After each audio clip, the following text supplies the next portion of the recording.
Selamat siang semuanya. Yang terhormat Bapak Dr. Roni Mugara MPD selaku dosen mata kuliah Telaah Kurikulum dan Kapita Selekta. Saya Kristianti Aprilia Ursulinawati. Di sini saya akan mempresentasikan mengenai kurikulum di negara Finlandia.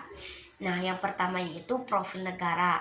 Ibu kotanya itu Helsinki, bahasa resminya Finlandia Swedia Sami, agamanya itu ortodoks, pemerintahan Kesatuan Parlementer Republik Konstitusional. Presidennya itu Alexander Stubb, Perdana Menterinya Petteri Orpo, legislatifnya Edus Kunta. Nah, bergabung ke Uninya itu 1 Januari 1995. Nah, luasnya itu 338.424 km persegi. Mata uangnya euro, kepadatannya itu 16,4 km persegi. Nah, selanjutnya itu ada sistem pendidikan. Nah, sistem pendidikan berkeyakinan kemampuan murid tidaklah sama. Jadi melakukan tes baku untuk semua murid sama sekali tidak menghasilkan suatu pendidikan yang baik.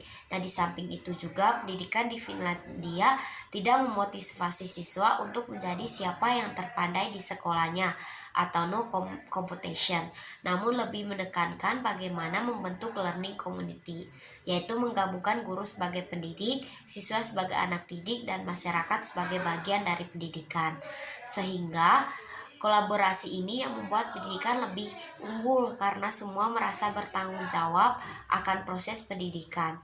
Nah, sekolahan tingkat dasar dan menengah digabung sehingga murid tidak perlu berganti sekolah pada usia 13 tahun. Dengan cara ini mereka terhindar dari masa peralihan yang bisa mengganggu dari satu sekolah ke sekolah lain. Nah, pendidikan di Finlandia juga tidak membebankan siswa melakukan banyak PR atau tugas jika dibandingkan dengan Amerika yang membebankan siswa melakukan homework selama 2-3 jam per hari. Di Finlandia itu memperlakukan maksimum 30 menit per hari. Mereka berkeyakinan homework doesn't make you smart, yang artinya pekerjaan rumah itu tidak membuat kamu menjadi pintar. Guru di Finlandia lebih mengedepankan proses pembelajaran di mana siswa dapat menerapkan apa yang dipelajari di kelas dibandingkan apa yang mereka dapat dan dilakukan di luar kelas. Finlandia optimis bahwa hasil terbaik hanya dapat dicapai bila lebih memperhatikan siswa yang kurang daripada terlalu menekankan target kepada siswa yang unggul. Nah, yang ketiga itu ada prinsip-prinsip kebijakan negara dalam pendidikan di Finlandia. Yang pertama itu pekerjaan rumah atau PR diberikan sedikit mungkin, maksimum hanya menghabiskan waktu setengah jam untuk belajar di rumah. Yang kedua itu guru mengajar di sekolah dasar semuanya harus tamatan S2 dan itu pun harus 10 besar di fakultas keguruan.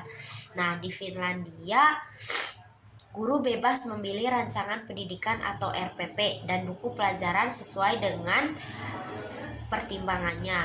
Nah, yang keempat itu dalam proses pembelajaran hampir semua guru menciptakan metode mengajar yang menyenangkan atau learning is fun. Nah, bahasa Inggrisnya mulai diajarkan di kelas 3 sekolah dasar. Jumlah hari bersekolah di Finlandia hanya 190 hari per tahun. Jumlah hari libur 30 kali lebih banyak dibandingkan jumlah sekolahnya, dan selama masa libur tidak boleh ada pekerjaan rumah. Hal ini akan membuat libur sekolah tidak menyenangkan. Nah, suasana belajar sangat santai karena banyak instruksi akan membuat anak tertekan. Yang selanjutnya itu ada anggaran pendidikan. Di Finlandia itu guru merupakan profesi yang sangat dihargai meskipun gaji mereka tidak tinggi, yaitu sekitar 3.400 euro, setara 42 juta rupiah per bulannya. Nah, hal ini diperkuat dengan kebijakan perekrutan guru yang sangat ketat. Nah, di Finlandia itu guru menjadi profesi yang prestisius. Nah, di Finlandia, calon guru berasal dari mahasiswa 10 besar di kampus yang masih akan disaring dengan lebih ketat. Nah, selanjutnya itu ada manajemen SDM pendidikan. Nah, di Finlandia itu telah berhasil menciptakan lingkungan belajar yang merangsang dan inklusif melalui pendekatan kurikulum yang fleksibel dan berbasis kompetensi. Hal ini memungkinkan setiap siswa untuk berkembang sesuai dengan potensinya dan mencapai hasil belajar yang maksimal. Pendidikan di Finlandia jarang mengubah kurikulum. Hal ini bertujuan untuk membuat konsistensi dalam pendidikan di sana sehingga menghasilkan kualitas peserta didik yang bagus. Nah, perencanaan kurikulum merupakan tanggung jawab guru, sekolah, dan pemerintahan daerah, bukan pemerintahan pusat. Siswa Finlandia menghadiri kelas yang relatif singkat di sekolah. Para siswa tidak akan dibebani dengan banyak pekerjaan rumah. Tes standarnya yang berisiko tinggi atau sistem peringkat. Nah, kurikulum nasional di Finlandia hanya sebagai pedoman. Lebih banyak mendirikan ruang pada kurikulum lokal untuk bisa mengeksplor kompetensi siswa sesuai dengan lingkungannya. Kedua itu ada guru yang berkualitas menjadi faktor kunci dalam kesuksesan pendidikan di Finlandia. Proses seleksi yang ketat dan dukungan berkelanjutan dalam perkembangbiakan di Finlandia, kualifikasi guru sangat diperhatikan termasuk tingkat pendidikan minimum harus bergelar master atau S2 dan guru dipilih dan menjalani pelatihan yang ketat untuk menjamin kualitas. Nah, mengajar adalah profesi yang sangat dihargai dan gaji guru sangat tinggi di Finlandia. Seperti yang sudah dijelaskan di anggaran bahwa anggaran untuk gaji guru itu 3.400 euro atau setara dengan 42 juta rupiah per bulan. Nah, adapun ketiga itu pendekatan inklusif dalam pendidikan. Nah, Finlandia telah membantu menciptakan lingkungan belajar yang ramah dan mendukung bagi semua siswa termasuk mereka yang memiliki kebutuhan khusus. Nah, di Finlandia itu semua anak baik yang cerdas maupun yang tidak terlalu pintar belajar di kelas yang sama. Mereka justru menekankan bahwa anak yang lemah pun tidak keluar dari masalah, bisa keluar dari masalah. Guru berfokus pada siswa yang lemah dan membiarkan mereka menyelesaikan sekolah bersama-sama. Nah, ada keempat itu ada biaya pendidikan di Finlandia yang terjangkau bahkan gratis. Nah, di pendidikan dasar di negara Finlandia dibiayai oleh pemerintahan dan disediakan secara gratis bagi semua siswa. Ini termasuk biaya untuk sekolah, buku, teks, dan bahkan makan siang di sekolah. Sistem ini memberikan kesempatan yang sama bagi semua anak untuk mendapatkan pendidikan yang berkualitas tanpa melibatkan latar belakang ekonomi keluarga mereka. Nah, pendidikan dasar dan menengah di Finlandia disediakan secara gratis bagi semua siswa sehingga mendorong kesetaraan akses terhadap pendidikan. Sedangkan mahasiswanya di Finlandia dikenai biaya pendaftaran tahunan yang lebih rendah dan tidak perlu membayar biaya kuliah yang tinggi. Nah, biaya pendidikan tinggi di Finlandia cenderung lebih rendah dibandingkan dengan negara-negara lain dan terdapat berbagai program beasiswa dan bantuan keuangan untuk mahasiswa yang membutuhkannya. Nah, pemerintahan Finlandia menyediakan berbagai jenis dukungan keuangan untuk mahasiswa, termasuk pinjaman pendidikan rendah bunga, beasiswa, dan bantuan keuangan lainnya.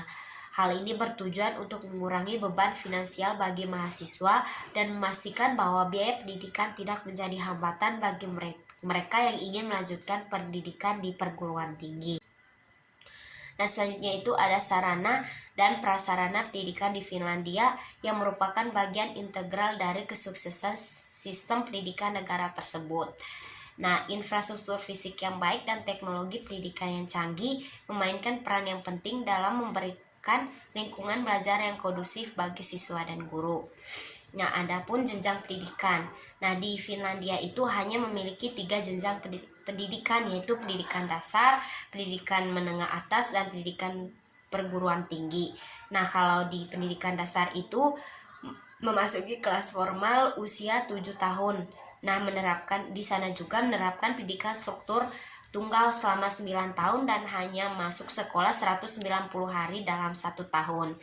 Nah, yang kedua itu ada pendidikan menengah atas. Nah, di pendidikan menengah atas ini dibagi menjadi 2, yaitu sekolah menengah atas umum dan sekolah menengah atas kejuruan. Nah, waktu yang ditempuhnya untuk menyelesaikannya itu sama, yaitu menyelesaikan pendidikan selama 3 tahun. Untuk sekolah menengah atas umum yaitu berbentuk khusus dengan siswa yang bebas menentukan jadwal belajarnya itu sendiri. Sedangkan kalau yang kejuruan itu berfokus pada pekerjaan dengan berakhir dengan kompetensi.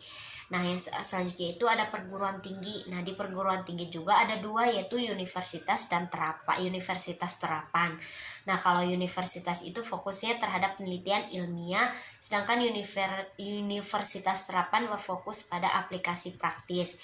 Siswa membutuhkan waktu 4 tahun untuk mendapatkan gelar sarjana, serta untuk mendapatkan gelar memerlukan waktu sekitar 5 tahun.